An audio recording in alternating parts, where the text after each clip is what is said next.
Bismillahirrahmanirrahim. Assalamualaikum warahmatullahi wabarakatuh. Hari ini kita sambung perkongsian kita hadis yang kedua daripada kitab terjemahan hadis 40 Imam An-Nawawi oleh Ustaz Fahmi. Tetapi sebelum kita teruskan, tahukah anda bahawa An-Nawawi itu bukanlah nama sebenar beliau? Nama Nawawi diambil daripada nama tempat kelahiran beliau di Nawa yang terletak di Damsyik, Syria. Nama sebenar beliau adalah Yahya bin Sharuf. Yahya bin Sharuf bin Murri bin Hasan bin Hussein bin Muhammad bin Jum'ah bin Hizam. Jadi, jom kita teruskan dengan hadis kedua kita yang bertajuk hadis Jibril.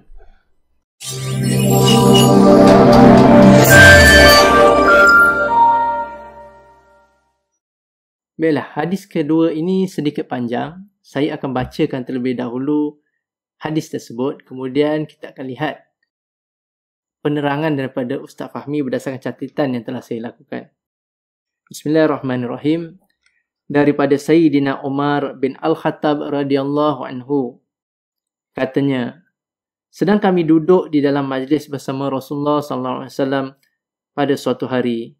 Tiba-tiba muncul di dalam majlis itu seorang lelaki yang berpakaian serba putih.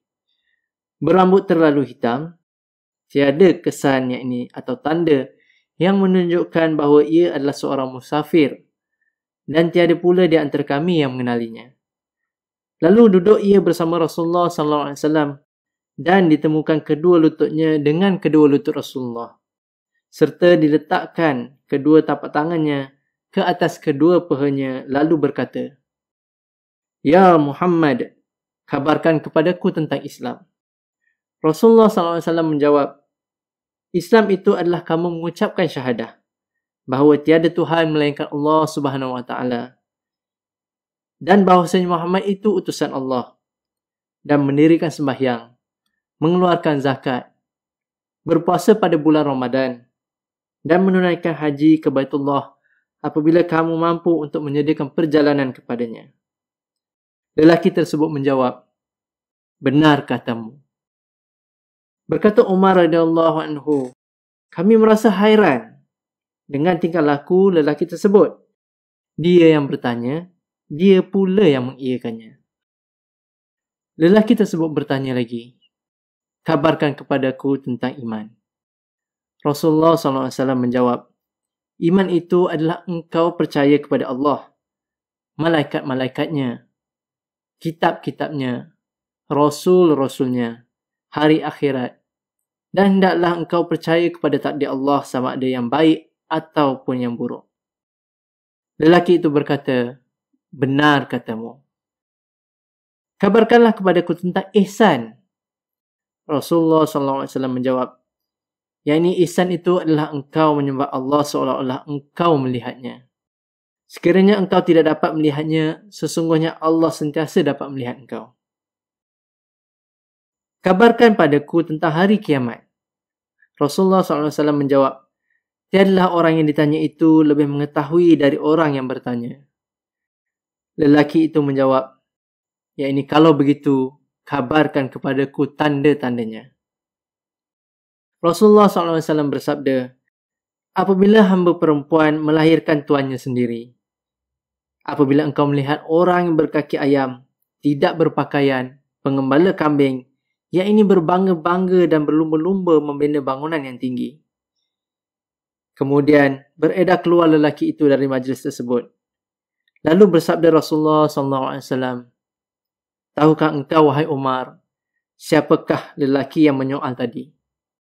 Umar Al-Khattab radhiyallahu berkata, Allah dan Rasulnya jua yang mengetahui.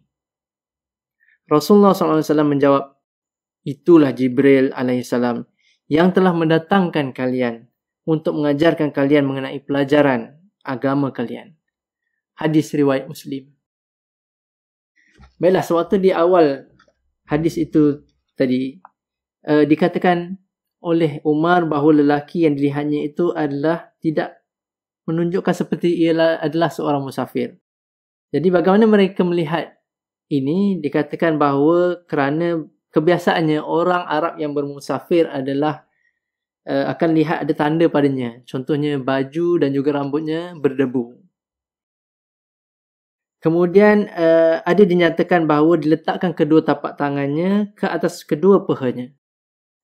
Dalam setengah riwayat pula mengatakan bahawa kedua tapak tangan lelaki tersebut ke atas kedua paha Rasulullah SAW. Ketika ditanyakan oleh Jibril tentang Islam, Jibril ada bertanya, Ya Muhammad, Ya Muhammad. Ya Muhammad. Waktu itu sahabat berasa hairan dengan penggunaan Ya Muhammad. Kerana pada waktu tersebut Allah telah melarang penggunaan nama panggilan Muhammad untuk memanggil Rasulullah. Dan pertanyaan mengenai Islam ni sebenarnya adalah pertanyaan mengenai fiqh.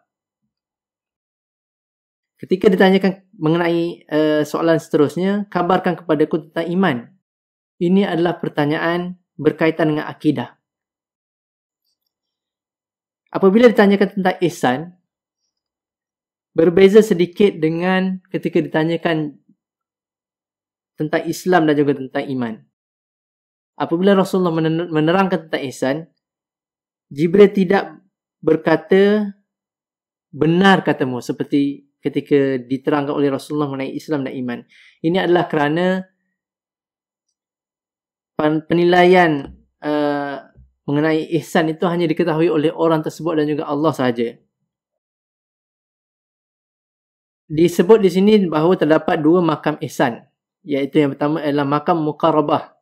Makam muqarabah ini adalah perasaan rasa sentiasa diawasi oleh Allah SWT. Dan makam kedua pula ialah makam mukasyafah, iaitu seperti orang buta yang dibawa kepada raja.